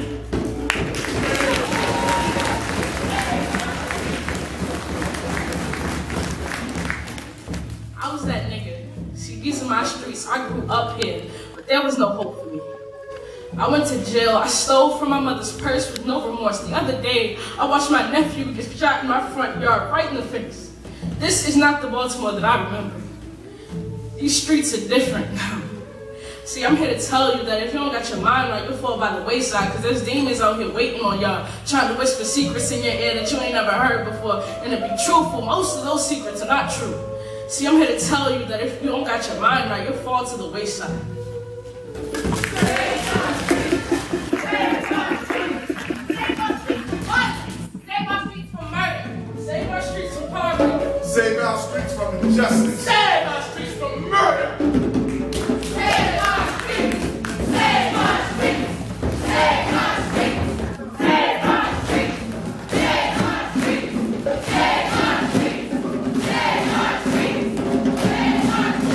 Save our streets! U-N-I-T-Y, come on. U-N-I-T-Y, that's the unity. U-N-I-T-Y, people will sing. U-N-I-T-Y, that's the unity. Come on. U-N-I-T-Y. U-N-I-T-Y, that's the unity. U-N-I-T-Y. U-N-I-T-Y, that's the unity. Save our streets. Keep the drums going, keep the energy going. There's concessions outside. We leave and you get thirsty and hungry. Are y'all okay? Do y'all need water? You sure? All right, let me know. I got you. I got your back. That's right. And Derek Ebert still got some water from his phone. If y'all get thirsty, oh, it's empty. Okay. All right. We're going to talk about that later. All right. We have coming up now a powerhouse performance. First of all, give it up one more time for Theater Morgan, the #1 theater company in Baltimore. Yeah, that's right, I said it. You can Instagram it. I said it. Theater Morgan, stand up, #1. What? And now to follow up that powerhouse performance, we have another powerhouse performance. And can I see Sheena Williams and Ja Harsey to the side? After I finish this, please. Please show your love for this powerhouse. And show your love for Mike Molino. Did I say it right? Yes, Mike Molino. Let's go, show your love. Keep the drums going.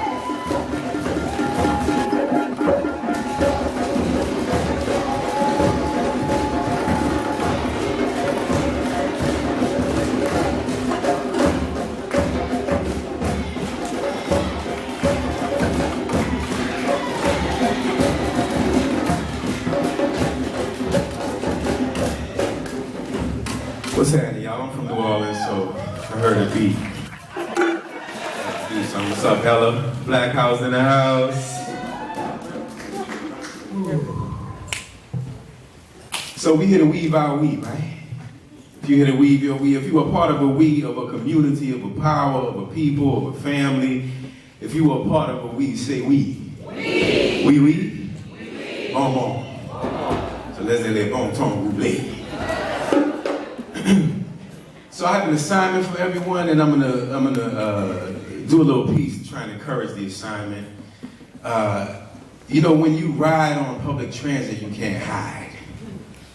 I know we all like to, we talk and we think and we write and we contemplate and we reflect. We have all the things figured out in our minds when we in front of a book and in front of our journals, and that's great. But when you get on a bus, you got to confront reality. When you ride, you can't hide. So I want to take y'all on a ride to New Orleans. Y'all want to come with me? Come with me?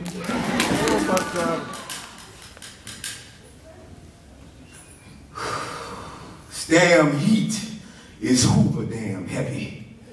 I feel like every pore of my body is clogged in sweaty ooze. We are in the shade and still baking, still waiting for Rita, the patron saint of lost causes. And she stays busy in the city that care for God. The slow yawn stretches out my mouth and into the syrup of the atmosphere. My arms are glistening, soaked in the steam rising from the cracked concrete beneath my feet. Above, blue bits of sky leap between low-hung clouds. They are grayed white caps crested atop a sea of heat waves. We are bathed in August New Orleans, waiting for the Regional Transit Authority bus. I call her St. Rita. That's my ride home. Now, have you seen her? She is a rolling porch from which we perch and witness the central business district to the city limits. Ghost town, the bayou survives, and she rolls green, purple, and gold like a shoebox Mardi Gras float. And ain't no better way to see the city unless the streets are flooded and you got a boat. And there she go, coming, grumbling, farting smoke. She hobbles and throttles to a stop with a choke. Her doors, long and thin, fold open with a hiss. Black rubber steps lead up to bliss. Ooh, but heavenly cool. You may ascend as long as you drop in your doubloon. Now, as I'm apt to do, I sat next to no one to leave space for observation. For imagining people's life stories for fun, I picked up my pen and started character sketching. The driver caught my attention because he had a look that was arresting. He was that strange melding of everything humanity has to offer, often found in New Orleans sons and daughters. I thought of a name for him. Vince.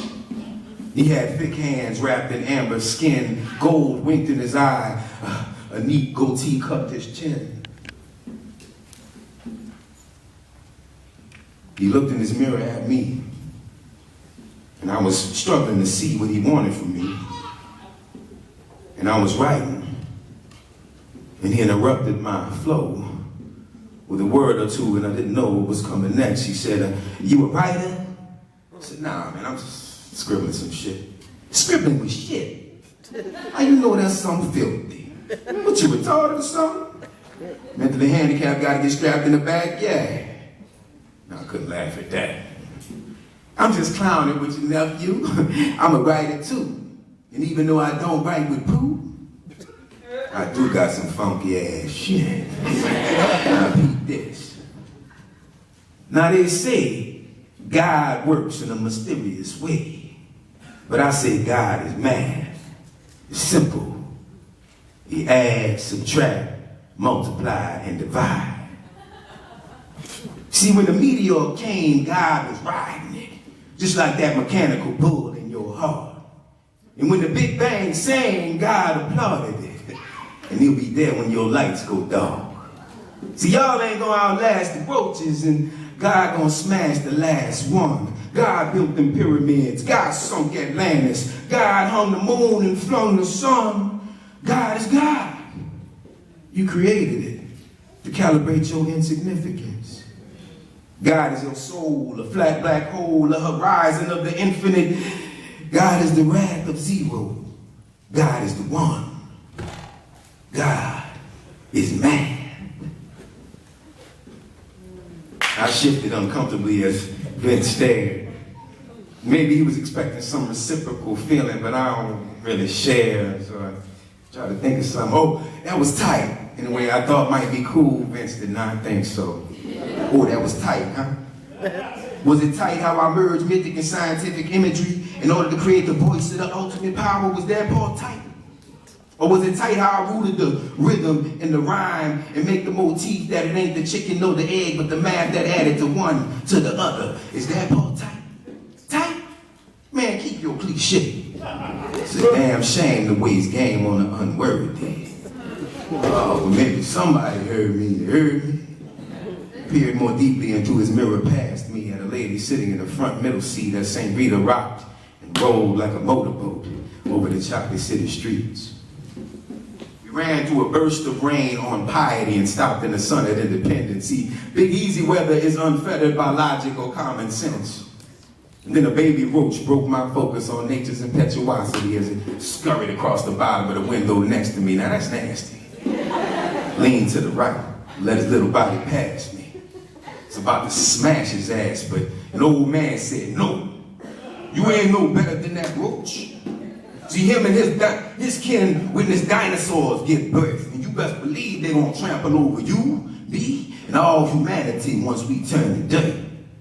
See, while we giants wander the world fussing and tussling, them bugs go about their business of hustling. They always up to something. And you wanna cause him strife for trying to live his life and he ain't done you nothing? Now that ain't right. But the old lady came to my defense. Oh, that roast disgusting ass intruded on that man's space. Damn near crawl up his arm onto his face, smash that motherfucker. Oh, but spit on it first, baby. Offering a last drink for his thirst will balance out the karma of the killer. I meditated on the subject, messily.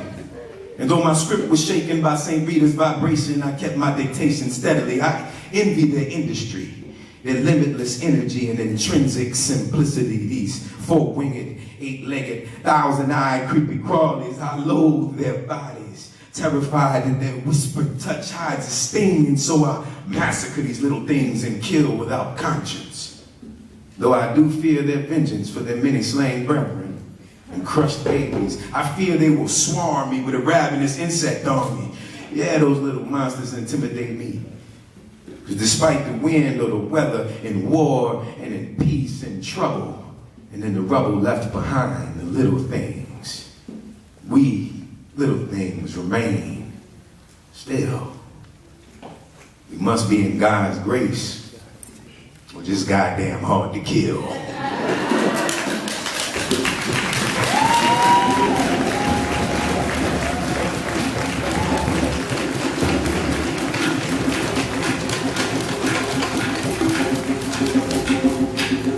Can I share one more piece with y'all? One more time. Had a bunch of stuff I want to share, but I think a lot of what I want to say was already said by these young folk. I do say young because I'm green. I mentioned blackout. That's old school. Y'all gonna know about that soon, right? We got an archive. We so old. We got an archive coming. But I went to a piece to encourage all of the activists, the organizers, the spiritualists, the philosophers, the poets, the singers, the drummers, the dancers, everybody who uplifts the spirit. I want to give you some encouragement because we are in a world of trouble. Where media monopolies push corporate oligopoly for the elite of the elite. War reigns supreme in the Middle East. Blood pours down the drains of city streets. Human beings are called aliens on their own planet. Americans, refugees of poverty, we are in a world of trouble. Our earth is swollen with the waste of insatiable consumption, and as we wade through distraction, bitter in the bliss of detached connection, the world that awaits our fingertips with a mood change at a channel switch. And consequences come to this: we are desensitized and comfortably numb. While death and destruction run amok among our young, we are in a world of trouble. But tonight, we gotta be encouraged.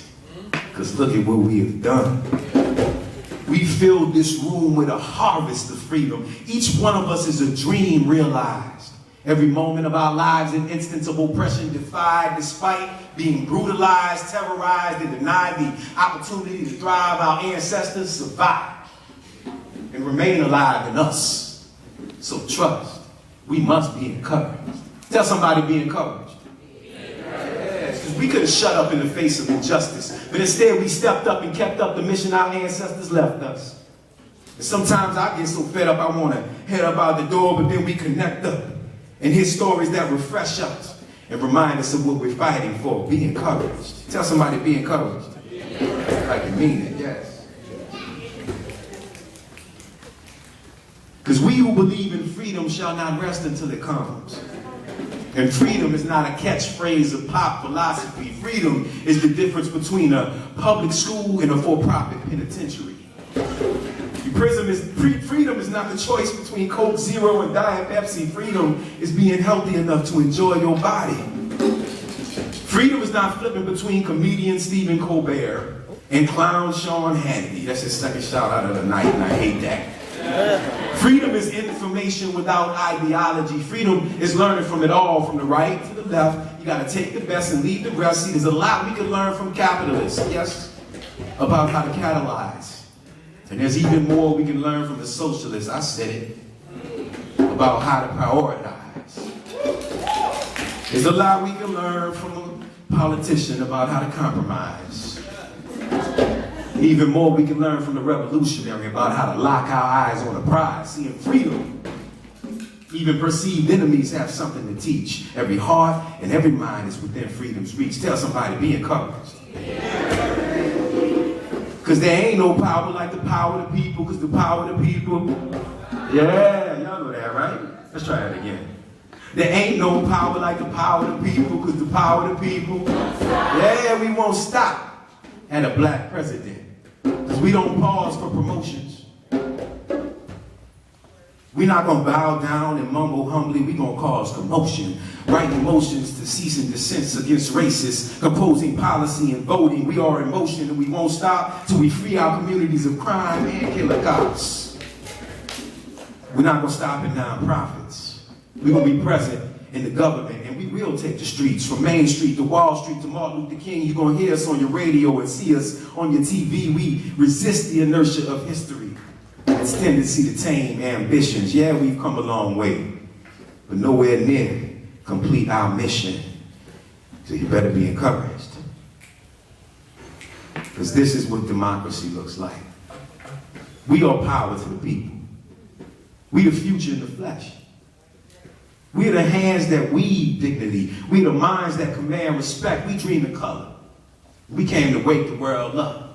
We reach out and connect like webs to form networks to keep in touch. We deconstruct the constructs that divide us and build bridges of unity. From every city to every country, we are the world community. Be encouraged. Because you can feel change in its skin. It's wrapped around your hands. And it's echoed in the world that you envision. It's moving through this room in the boom of silent intention made real by commitment and necessity bred invention. Be encouraged. Keep laughing and playing and singing and praying. And whatever brings you joy and defeats your fear, keep seeking the divine in all its glory. And in the little things, like us here, we worker bees who hustle for humanity. Be encouraged. Lift your little bit of this 6, 7, 8, whatever billion, and know that we are building a world for our children's children's children's children's children's children's children. Be encouraged.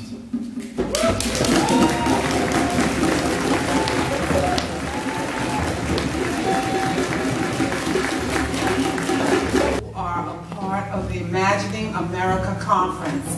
But before you leave, we want you to share in an experience that we had today, led by Gabriel Cruz. Did I say that correctly? It's close. And Gabriel is the chair of one of the departments in the architect and planning that was the inspiration for this environment that we have. If you'll notice, there are ties on the environment. If you could write, before you leave, one word, one phrase, one sentence, one thought, one dream, one pledge, put it on this piece of paper and we'll tie it to our environment. Similar to the Tibetan flag, we will send it out to the universe. We thank you so much, Imagining America, for coming and sharing with us today here at the great Morgan State University. Perfect Fine Arts Center, perfect Lamb Theater. And so if you put your flag on the edge of the stage, we will be certain to either fold it and tuck it in or to tie it. Thank you so much. And the rest of you, you can still stay because we have 2 more people that want to share with you, but we know that the buses are here for the Imagining America Conference.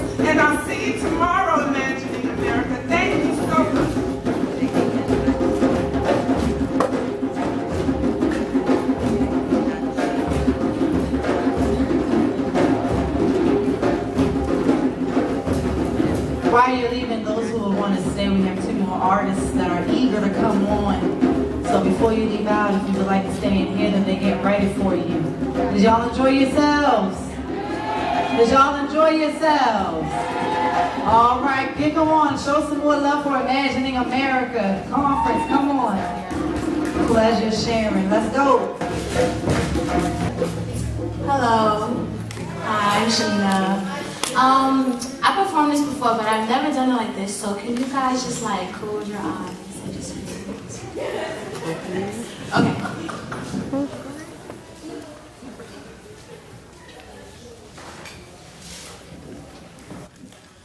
Ascension is the shedding of layers mortality has placed upon us. Enlightenment. Not to be smart, but to be so enlightened that your body is nothing but a vessel and you envision yourself as light. The knowing of worldly things come and go like air because all you do is feel. The feels, the chills, the thrills, You stand still in space, the dead air chokes you, consumes you. Its vastness is a natural aphrodisiac. There's no up, there's no down, because you feel God all around. Breath is manifestation, existence is prayer.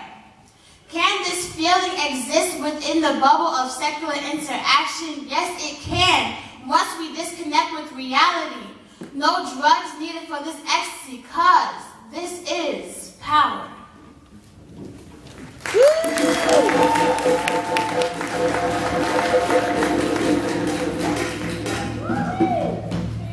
Hey everybody, how you doing? So this is the first time I've ever done anything like this. So real quick question, how many of y'all have been in love? Powerful emotion, sometimes you can't really describe it, but right now I'm in love. So I'm gonna talk about... So this is inspired actually by my friend George back there. George, this is actually inspired by you, I'll let you read it. So, let's start. I was once told that true love is like a bottomless hole. You look in not knowing what the future holds, but you close your eyes and you jump. It takes courage to jump because you jumped before and the outcome was unwanted. It takes strength to jump because you jumped before and the pain was just unbearable. It takes faith to jump because you're blind to its content. For me, I have as much courage as the lion from The Wizard of Oz. I have as much strength as Morgan's Wi-Fi. I have as much faith as a non-believer. But she makes me feel more brave than Disney. She makes me feel stronger than 10,000 men. She gives me a reason to believe. This hole, is it bottomless? Who knows? I'd love to find out, so I'm gonna jump in.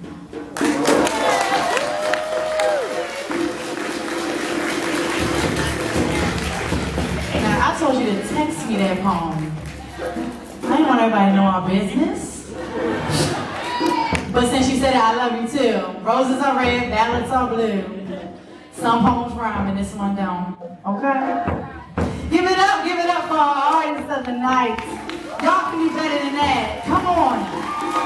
Didn't they move you? Didn't they inspire you? And that inner poet within, that inner artist within?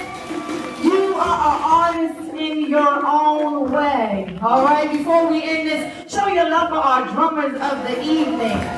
Show them some. Come on, y'all. Get up and dance with us real quick. Hey. Hey.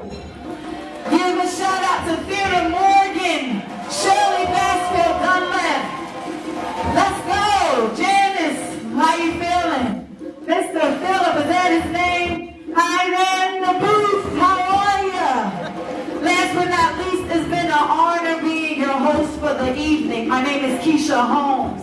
You can follow me on IG at Miss K Holmes, YouTube, my channel, Keisha Holmes. As again, I'm a gospel spoken word rapper. I love what I do and I do it because I love it. Now leave inspired. If there's a song to sing, sing it. A poem to write, write it. If there's an inspiration, then inspire before you aspire. But most of all, open up the windows to your soul and be free. Let's go! Let's have a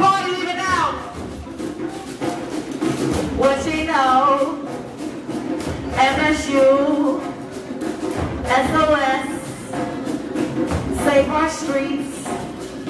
How y'all feeling? Have fun tonight. Change the world, make it a better place. Come on, let's go. You and I, it's for you and me. Let's go out and change the world in the community. All this is from the top of my mind, but I'ma keep it going one time. I say, save our streets. Humpty Dumpty sat on the wall. Humpty Dumpty had a big fall, but I'm not Humpty. So I'm gonna get myself up and put myself back together again. Hey, hey, hey, hey. Say it's Friday night and I'm feeling alright, what they know. Say it's Friday night and I'm feeling alright, what they know. We got the drummers on the drum and I shake and shake. We're gonna do it right now before it gets too late. So when you leave out, this is your last chance. Don't leave out before you do your dance. I said, SOS, please give our best. But when you live, don't live with regrets. We gotta do this thing one time for your mind. Do it before we run out of time. You and I-T-Y, you and I-T-Y. Get your dance on. Feel the beat in your feet, don't let it stop. Hey, oh, hey, oh, now let the drum beat one time.